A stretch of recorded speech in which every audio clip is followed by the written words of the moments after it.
Hello hi नमस्कार श्रोते हो, मी आरजे कोमल तुमच्या सगळ्यांचं स्वागत करते. तुम्ही ऐकत आहात आचार्य 90 FM युअर ओन रेडिओ.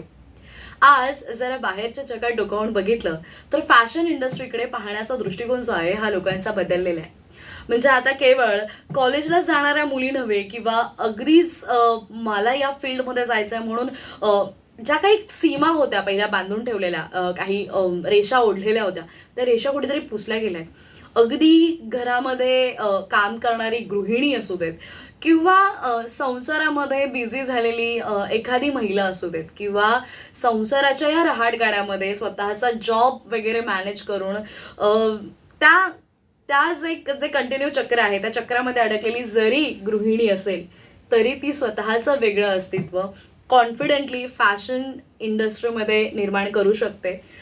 याचंच एक उत्तम उदाहरण आज आपल्यासोबत आहे. आपण एनडी इव्हेंट्सच्या नेत्रा देवसळी मॅम यांना आपण अगोदरही ऐकलेलं आहे.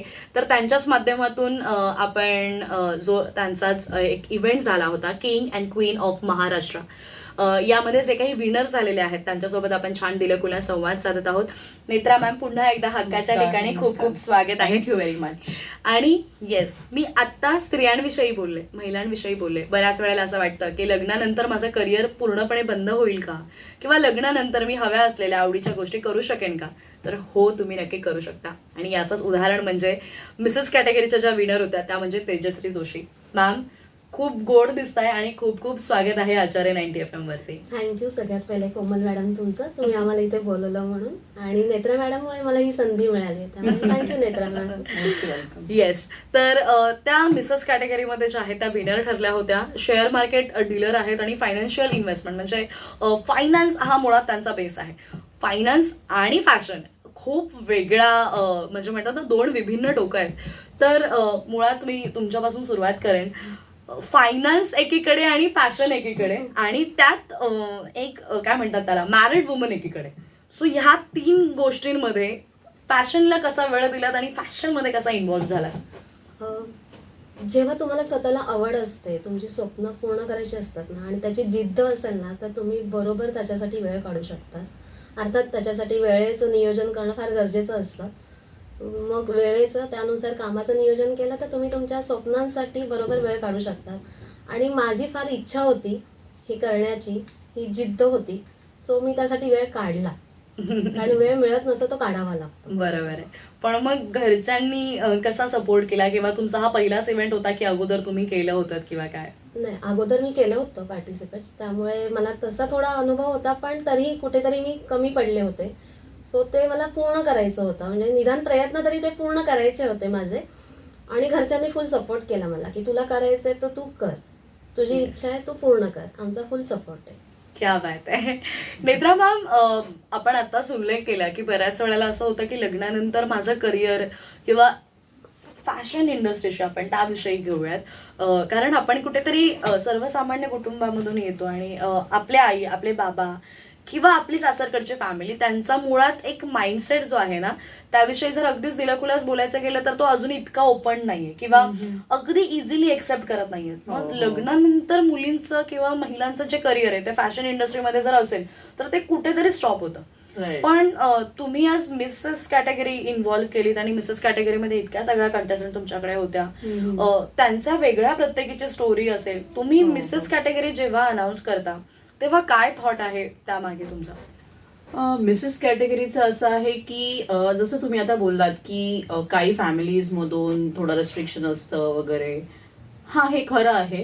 पण आता मी तरी असं अनुभवते की नाही, आजकालचे मदर इन लॉज आणि हजबंड वगैरे खूप बदलले आणि खूप सपोर्टिव्ह आहे. म्हणजे हे मी अनुभवलंय असं. आणि सपोर्ट असल्यामुळेच आज हे सगळं हे लोक करू शकतायत असं. पण ज्यांचं नाही आहे सपोर्ट, ते बिचारे मग पार्टिसिपेट करू शकत नाही. मग त्यांचे जे स्वप्न आहेत ते मग अपूर्ण राहतात. पण this is only possible if your family is support. हे अगदी म्हणजे खरं आहे. आणि मी हे बघितलंय की नाही, हजबंड येतात, बरेचदा पिक करतात, ड्रॉप करतात, सामान आणून देतात, असं करतात. म्हणजे असतं, फोटोज काढतात, व्हिडिओज काढतात. ते सुद्धा एक काम आहे, बरोबर? ऑफकोर्स. सो म्हणजे करावं का नाही असं. आणि डेली आपलं जे रुटीन, आपलं जे प्रोफेशन, त्याच्यातून पण आपण वेळ काढतो. आणि आम्ही कसं रविवारच ठेवतो ग्रुमिंग सेशन, असं नाही की आम्ही ऑल डेला ठेवतो. सो हे लोक वेळात वेळ काढून येतात आणि ग्रुमिंग अटेंड करतात. आणि ग्रुमिंग अटेंड केल्याशिवाय हे परफॉर्म करणं अशक्य आहे. बरोबर. असं आहे. तुमच्याकडे वळेन पुन्हा एकदा तेजश्री मॅम, की तुम्हाला कसा सपोर्ट मिळाला, किंवा कारण असं म्हणतात की आपण एकटे पण करू शकतो बऱ्याच गोष्टी. आपण आपल्या स्त्रियांमध्ये इतकी ताकद आहे ना, हो, की हो. आपण जर ठरवलं की मला हे करायचं तर आपण ते करणार. पण ऍडिशन काय म्हणतात त्याला, चेरी ऑन द टॉप असं म्हणू शकतो, की जर फॅमिली सपोर्टिव्ह Yes, असेल, yes. तुमचा हस्बंड जर सपोर्टिव्ह असेल, तर त्या गोष्टी ज्या आहेत त्या अजून खूप छान होतात. आनंदाने करता येतात. Yes, exactly. yes. सो तुमच्या बाबतीत काय, तुम्ही काय सांगाल? मला खूप सपोर्ट होता. माझ्या मुलाने तर मला खूप चेअर केलं की तुला इच्छा आहे ना पार्टिसिपेट करायची तर तू कर. जिंकशील हरशील हा मुद्दा नंतरचा आहे. तुला इच्छा आहे तर तू पार्टिसिपेट्स कर. सो मिस्टरांनी पण तेच सांगितलं की तुला इच्छा आहे तर तू कर. सो त्यांचा मला फुल सपोर्ट होता, ड्रॉप करायला, घ्यायला यायला. सो त्यांनी मला फुल सपोर्ट केलेला आहे. क्या बात आहे. आणि जेव्हा तुम्ही नेत्रा मॅम सोबत जोडला गेलात किंवा इंडी इव्हेंट सोबत जोडला गेलात, काय शिकायला मिळालं तुम्हाला? कारण आपण आज अवतीभोवती आपल्या बरीच लोक असतात, आपण प्रत्येकाकडून काहीतरी घेण्याचा प्रयत्न करत असतो.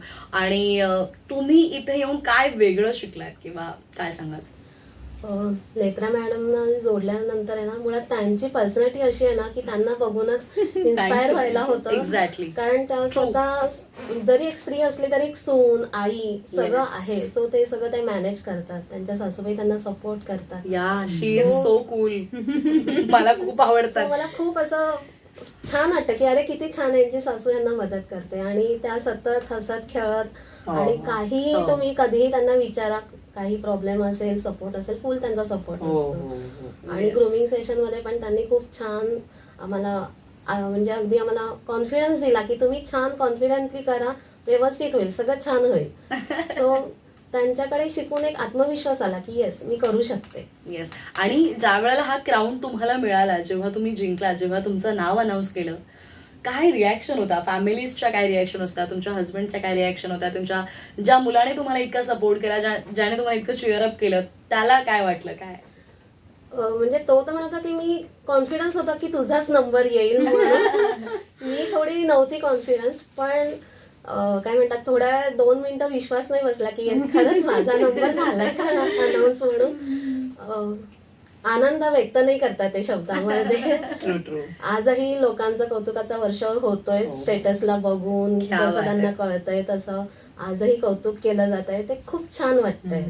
येस. नेत्रा मॅम, हे किती मस्त आहे ना. म्हणजे एक कॉमन, म्हणजे आपण तेजश्री मॅमचं एक्झाम्पल घेऊयात की एक साधी तेजश्री जी फॅमिलीमध्ये जाते, इन्व्हॉल्व्ह होते, फंक्शनमध्ये जाते, तिकडे तिला हाय बाय करतायत, पण आज तीच तेजश्री तिचे सगळे लोक स्टेटसला फोटोज ठेवतात किंवा तिचं नाव काढतात. हा एक ड्रास्टिक चेंज आहे. Yes, हे yes, काय, exactly. कसं वाटतं हे तुम्हाला, जेव्हा खूप तुम्ही छान वाटतं. तुमच्या बाबतीत तुम्ही फील केलेलं आहे? हो, ऑफकोर्स हो, की हो. जसं आता तेजश्री मॅम म्हणाल्या, पण जेव्हा आपल्याकडे जे कंटेस्टंट आले ते सगळं हे फील करतात, हो. काय?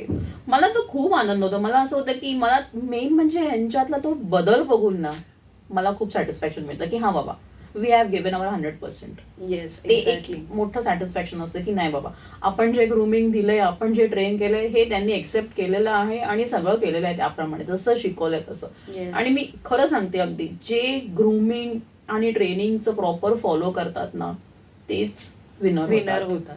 असं आहे. ऑफकोर्स. कारण तिथे आपल्या फायद्याच्या किंवा मला not only for competition but after this, त्यानंतर सुद्धा बाहेर गेल्यानंतर ज्या गोष्टी आहेत त्या मला तिथे शिकवल्या जाणार आहेत, की हो. त्या गोष्टींचा फायदा मला for my life time lifelong. होणार आहे. Yeah. लाईफ लॉंग तो होणार आहे. खूप चेंज होतो So- ह्यांच्यात, खूप बदल होतो, खूप कॉन्फिडन्स तर नेक्स्ट लेवल आपला वाढलेला वाढलेला असतो, असं आहे असतो, ते. yes. Yeah, yeah. आणि फॅमिलीमध्ये पण असं थोडंसं स्वतःचं एक वेगळं, म्हणजे मुळात आपण फक्त, मी तेच म्हणाले ना की तेजश्री जी आता फक्त आई नाहीये, जी हा, फक्त आता yeah. बायको नाहीये किंवा Yeah. ती फक्त आता सून नाहीये, तर she is a model She right is now. Mrs. Maharashtra. She is missus Yeah. Maharashtra. Yeah, हा yeah. टायटल त्यांच्या मागे लागलाय. It's a big title. It's a big title. आणि मुळात एक मी तर म्हणेन की ह्या असा इव्हेंट तुम्ही जो ऑर्गनाईज केला ना, त्यामुळे प्रत्येक स्त्रीला, म्हणजे कोणी रनरअप झालं, कोणाला सबटायटल्स मिळाले, त्यांना प्रत्येकीला एक त्यांचं वेगळं अस्तित्व निर्माण करता आलंय.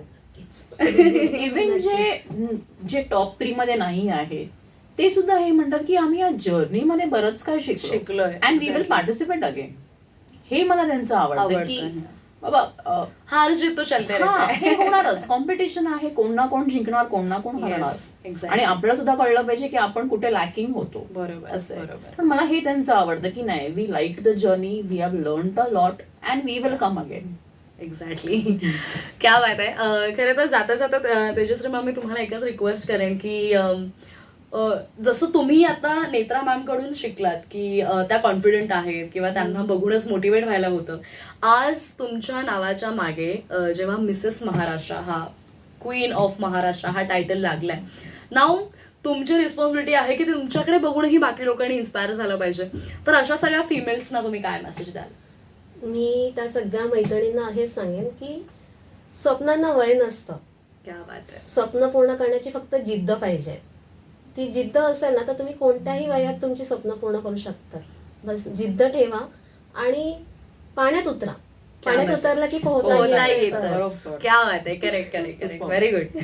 So yes definitely. आणि मला असं वाटतंय ज्या महिला म्हणजे फक्त फॅशनच नाही तर बाकी जर कोणतीही कला कोणतीही विषयाची आवड तुम्हाला आहे आणि तुम्ही जर त्या गोष्टी थांबवल्यात, तुमचे जे छंद आहेत ते जर तुम्ही जोपासत नाही आहात तर प्लीज उठा. बघा आपल्या अवतीभवती तेजश्री सारख्या अशा बऱ्याच महिला आहेत ज्या त्यांची जर्नी जी आहे तर त्यांनी सुरू केलेली आहे, काहीतरी चांगलं करतायत आणि आज त्या इंडिपेंडंटली एक स्वतःची वेगळं अस्तित्व वेगळी ओळख घेऊन उभ्या राहिलेल्या आहेत. त्यामुळे आपण अशा सगळ्या महिलांकडून इन्स्पायर झालं पाहिजे, अशा सगळ्या महिलांकडून काहीतरी शिकण्याचा प्रयत्न केला पाहिजे. आणि आज नेत्रा मॅडम त्यांनी जी स्वतःची इमेज तयार केलेली आहे, आज त्यांना इन्स्पायर होऊन तेजश्री मॅडम सारख्या काही महिला आहेत त्या घडतायत, उभं राहत आहेत. आणि आता इथून पुढे ही एक चैन आहे, राईट, की आज तुम्हाला बघून त्या उभ्या राहिल्या, त्यांना बघून अजून दोघे उभ्या राहतील. सो हेच आपल्याला यातून शिकायचं आहे. आणि पुन्हा एकदा तुम्हाला तुमच्या पुढच्या वाटचालीसाठी खूप शुभेच्छा आहेत. असेच तुम्ही भरपूर टायटल्स जिंकत राहा आणि स्वतःची छान एक वेगळी अशी जी ओळख आता तुम्ही निर्माण करताय तशीच करत राहा आणि इतर महिलांना मोटिवेट करत राहा. अशा शुभेच्छा तुम्हाला देईन. नक्कीच. थँक्यू सो मच कोमल मॅडम, तुम्ही आम्हाला इथे बोलवलं त्यासाठी. Yes yes. थँक्यू. तर श्रोते हो, आपल्या आत्ताच्या या सेगमेंटमध्ये आपण फॅशनिस्टा या सेगमेंटच्या अंडर आपण नेत्रा देवसळी ज्या एनडी इव्हेंट्सच्या फाउंडर आणि डिरेक्टर आहेत त्यांच्यासोबत आणि त्याचबरोबर क्वीन ऑफ महाराष्ट्र या हे टायटल ज्यांनी आपल्या नावावर केलं त्या मिसेस कॅटेगरीतला विनर तेजश्री जोशी यांच्यासोबत ही छान दिलखुलास गप्पांची मैफिल सुरू होती. आता वेळ झालेली आहे तुमची रजा घेण्याची. तुम्ही मात्र कुठेही जाऊ नका. यानंतरच्या पुढच्या एपिसोडमध्ये आपण जे टीन कॅटेगरी होती त्या टीन कॅटेगरीतल्या मनोश्री शिंदे आणि पार्थ घाणेकर यांना इथे ऐकणार आहोत. पण या एपिसोडसाठी स्टे ट्यून अँड कनेक्टेड ऐकत रहा आचार्य 90 FM युअर ओन रेडिओ. धन्यवाद.